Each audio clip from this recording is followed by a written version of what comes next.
In our previous video on Skinwalker Ranch, we covered 5 of the strange anomalies that the Gorman family witnessed there, and the impact it had on their lives, and what, in the end, drove them out of the farm they loved. In this mini-documentary, rather than focusing on individual anomalies, we look at the whole story, starting from the day the Gormans moved in until the day they moved out, and what happened next. As with the previous video, I'm using the name Gorman rather than the family's real names, and the events I mentioned in detail in the last video will just be noted in the timeline of this story, rather than expanded on. My good friend, filmmaker Jeremy Corbell's new film, Hunt for the Skinwalker, that I mentioned in our previous Skinwalker video, is finally out. Today was the release date, so be one of the first to see it by clicking on the link in the description or in the comments. It's well worth the watch, and no other work on the ranch comes close to the amount of detail he's put into this.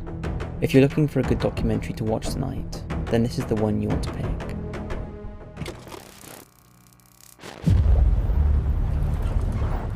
It was dead night. Then out of nowhere, that weird flash. Can you see that? Look at that. That's amazing. That's not possible. That is not possible. There is some kind of intelligence operating here. And you're not allowed to talk about it. This is like the Area 51 of the paranormal. So many things have happened on the properties that have not been made public. Going public now. It is perhaps the most important scientific effort of our time. The Pentagon and CIA, They've been investigating encounters with the paranormal at the ranch. We're talking about unidentified flying objects, UFOs. The program received more than $20 million for its work. This is a potential threat, a grave one to our country. and everybody who lives there knows about it. Something is here. Something that the government's doing. Right above my head, and I could hit it with a tennis ball. The Skinwalker is extraterrestrial. They should not have vanished, but they vanished. We are on the eve of something momentous. Will any of the fingers be pointing toward Skinwalker Ranch?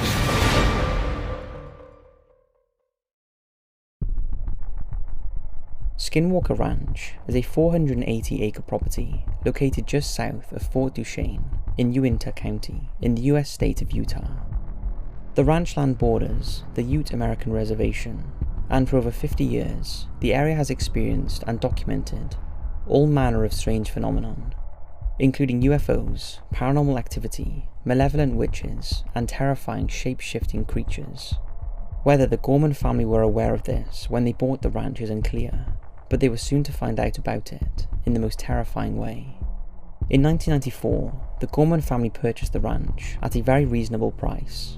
It was pretty run down and needed a lot of work, but they were taken in by the breathtaking beauty of its surroundings. The previous owners had not lived in the property for over 7 years and were keen to sell. The Gormans didn't question the strange clause in the real estate contract, which stated that no digging on the land without prior warning to the previous owners was allowed. However, on the day they moved in, Tom, his wife Ellen, and their 2 children had a taste of what was to come when they were confronted by a huge wolf-like creature that, despite being shot several times, would not die. Just a few weeks later, Ellen had another encounter with the bulletproof wolf whilst in her car on the property. This time the creature was accompanied by a dog-like animal that she couldn't identify. Ellen was so concerned that the next day she contacted the local tribe office in Fort Duchesne to see if anything could be done about the wild wolves that seemed to be roaming their property. But she was shocked when she was met with blank stares and silence at the request, and was told nobody owned wolves in the area, and that they had not been seen in the region since the last wolf was shot in Utah in 1929. Ellen, who at the time was infuriated by the response, soon put the wolf incident out of her mind. But her unease soon returned when one evening she was out walking along the top of a ridge when she felt a massive rush of wind pass her. She instinctively thought it was a large bird or possibly a bat, but as she continued walking it happened again, and she sensed whatever it was big. When she looked around to see what it was, it had vanished. Ellen feared that she was becoming paranoid and decided not to tell Tom about the incident. She also chose not to tell him about the strange things that were happening when she was alone in the house. Things were going missing all the time and would turn up in odd places, and she started to think either her mind or her children were playing tricks on her. However, when Tom came in one night and demanded to know who had hidden his post digger, she knew it was not her mind or her children playing tricks, as a post digger weighed 70 pounds. She told Tom the truth and catalogued all the things she had misplaced. This is when alarm bells started to ring, and they realised something was not quite right with their new home. But the family persevered, and after a few months, the place was ready to move in Tom's entire herd of high-end Black Angus and Simmental cattle. It was around this time that Tom and Ellen's nephew came to visit, and one evening, Tom and his son Tad and nephew Dave went out to check on the herd, when Tom noticed the headlights of a vehicle in the distance. This wasn't the first time he had spotted what he thought was trespassers on his land, but on this occasion he decided to go and confront them. All three of them headed in the direction of the lights, but as they approached, the lights started moving away at speed. Tom was concerned the vehicle would plough through his fence lines, so all three of them began to follow the lights. But they soon realised it was not a land vehicle when it suddenly rose a few feet above the ground. As they got closer, it took off and now was in the air. It appeared to be an oblong-shaped craft with a headlight in the front and red lights at the back. It very slowly and silently moved into the distance before finally disappearing over the treetops. They had no idea what they had witnessed, but Dave was so traumatized by the incident that his visit was cut short and his parents banned him from ever setting foot on the ranch again. A few weeks later, Tom and Ellen again witnessed the same craft. This time it made a sound like metal being banged on metal, and as they tried to get closer to it, it took off, slowly moving just in front of them, as if it was watching them, before disappearing, leaving no tracks in the mud. By now, the Gormans were realising that they had made a mistake, and they were also aware of the rumours circulating in the town about the dark history of the ranch, and that the place was off-limits to tribal members, as they believed the land was cursed, although by what, no one would tell them. As winter set in, Tom and Ellen both had disturbing encounters with a slow-moving, silent, triangular-shaped craft that hovered over them, emitting beams of tiny, multicoloured lights. For Ellen, this was followed by the strange sighting of a Darth Vader-type character who was sat in a vehicle outside the house. But these were not the only flying objects that plagued the Gormans. One of the most common occurrences was the strange, unwieldy structures that would appear in the sky. The bizarre orange formations were typically about a mile in the distance, and were seen hovering close to the treetops. On one occasion, Tom studied the structures through a rifle scope, and was astonished to see that in the middle was what looked like another sky that was a distant blue colour, as if it was an opening to another world or dimension. On another occasion, he witnessed a black object emerging from the opening, heading towards him.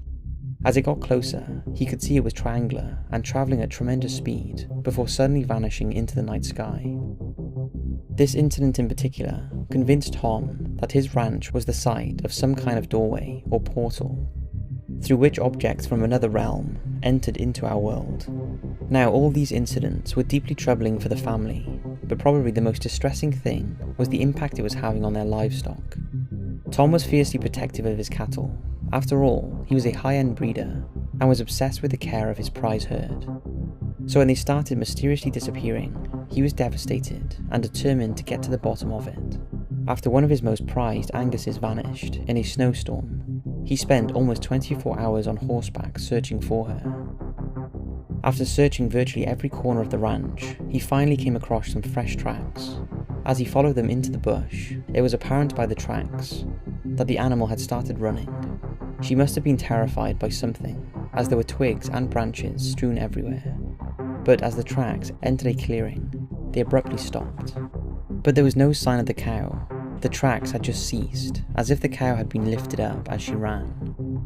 She had simply vanished, and was never seen again.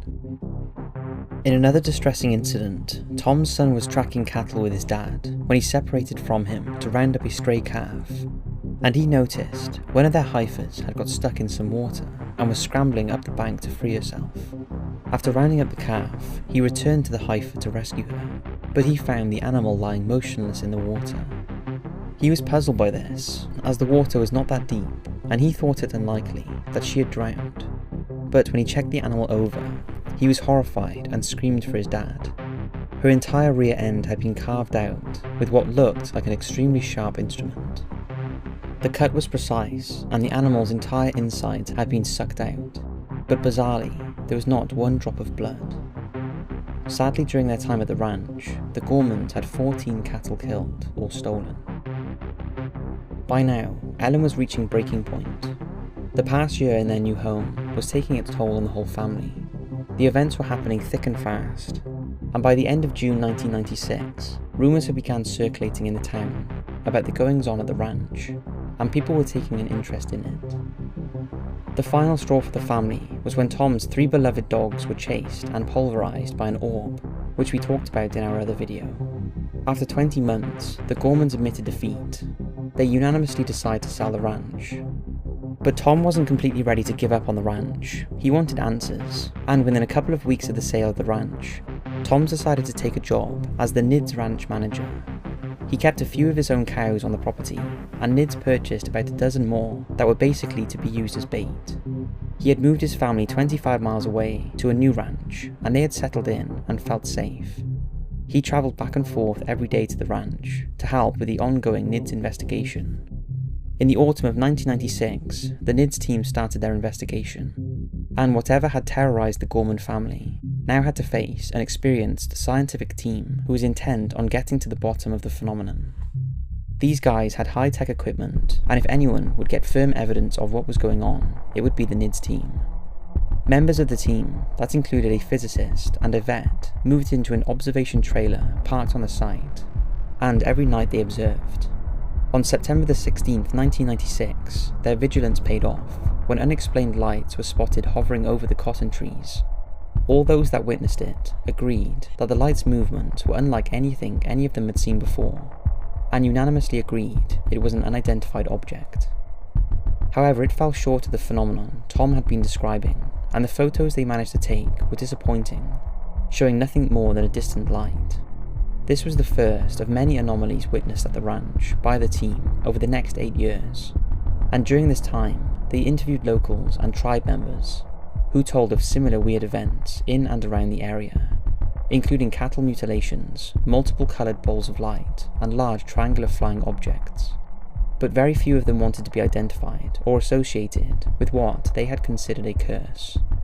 During the very cold weather, the teams moved out but stayed on call, leaving just Tom to manage the livestock left on the ranch. And in January 1997, Tom called the Nids team to say 3 of his calves had been attacked in a corral.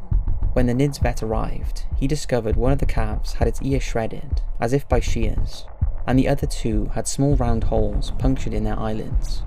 These wounds were unlike anything they had seen before. Just 2 months later, Tom found the mutilated calf that was described in the previous video, whose entire body cavity was missing. Over the next few months and years, mostly in the presence of Tom Gorman, the phenomenon still plagued the ranch. But in truth, it only seemed to be visible to him and his wife on the rare occasions he revisited the ranch after the family left. And although the Nids team were convinced something even they couldn't understand was happening there, most of the incidents they witnessed were very isolated and open to interpretation, and the only credible one, when someone other than the Gormans witnessed, is the one from Mike from the Nids team, when he encountered what I explained in detail in the other video. So after 8 years of fairly intense investigation by the Nids team, ultimately they were unsuccessful in trying to measure or prove the existence of anything. So that poses the following questions. Was it real? Was it all a hoax? Or was whatever it was only targeting Tom Gorman and his family? Skeptics will probably go with the hoax story, although those who know and met the Gormans refuse to believe they are the type of family to make such things up. After all, they had no clue about the past strange phenomenon at the ranch before they moved in. They only learned about it after things started happening to them, and locals started gossiping. The Nids team did experience some strange things at the ranch, like I said. It's just they couldn't back any of them up scientifically or explain them, so in effect could not prove anything. So could a natural phenomenon be responsible for the events? For example, the presence of seismic, electromagnetic, or other environmental variables that induce hallucinations in the human brain and alter the perception of those in close proximity to the region, in particular the Gormans. Then there is the advanced terrestrial civilization theory and claim that an isolated group of humans from way back in time gained advanced technology and isolated themselves from the rest of the world, and have controlled world human affairs ever since. Or are extraterrestrials responsible? Now this is our favourite theory, of course. Aliens from another planet have made the ranch their base to study humans and carry out experiments on animals. A lot of what the Gormans experienced, including UFOs, portals, animal mutilations, and bizarre observations of the family through orbs, all points to what we are led to believe is alien observation. But maybe a more plausible explanation could be that the military chose the site to test their newest ultra-secret toys, which may include military camouflage, assassination techniques, psychological warfare, drones, and holographic technology. But why would they test these systems on an innocent family, unless they were handpicked as the least likely to make a fuss? This seems unlikely, as this kind of program would be highly illegal, and a violation of civil rights. So could it be possible that the Native American Utes were right all along, and the phenomenon is the work of the Skinwalker curse? There is no doubt that the locals in the area are convinced of this, but the question is, what do you think? I hope you've enjoyed this mini documentary on the Skinwalker Ranch. Don't forget to check out my friend's documentary, Hunt for the Skinwalker, to learn a ton more about the terrifying events that have plagued the ranch since day one. I think all of you will love it. Thanks for watching, and I'll see you in the next video.